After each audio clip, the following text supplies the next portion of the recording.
বিদ্যুৎ খাতে স্বাবলম্বী হতে নবায়নযোগ্য জ্বালানির দিকে ঝুঁকছে সরকার। এরই অংশ হিসেবে সংসদ ভবনে সোলার প্যানেল স্থাপন করা হয়েছে, যা 5 থেকে 6 মেগাওয়াট বিদ্যুৎ উৎপাদন হবে বলে জানিয়েছেন চিফ হুইপ নুরুল ইসলাম মনি।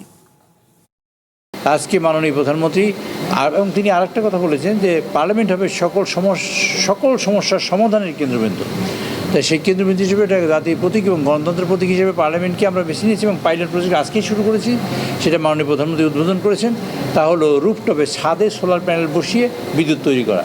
আমরা গতকালকে ছাদে সোলার প্যানেল বসিয়েছি, তাতে আমাদের এইখানে যে কয়টা অফিস আছে 4-5টা অফিসে আমরা বিদ্যুতের যে দিনের লাইটগুলো আমরা সরবরাহ করতে পারবো, এই কাজটা আমরা করেছি। এবং তিনি এটা মূলত এই কাজটা উদ্বোধন করে তিনি মেসেজ দিতে চেয়েছেন সমগ্র জাতিকে। মেসেজটা হলো এরকমের যে আমরা বিদ্যুতের স্বাবলম্বী হতে চাই।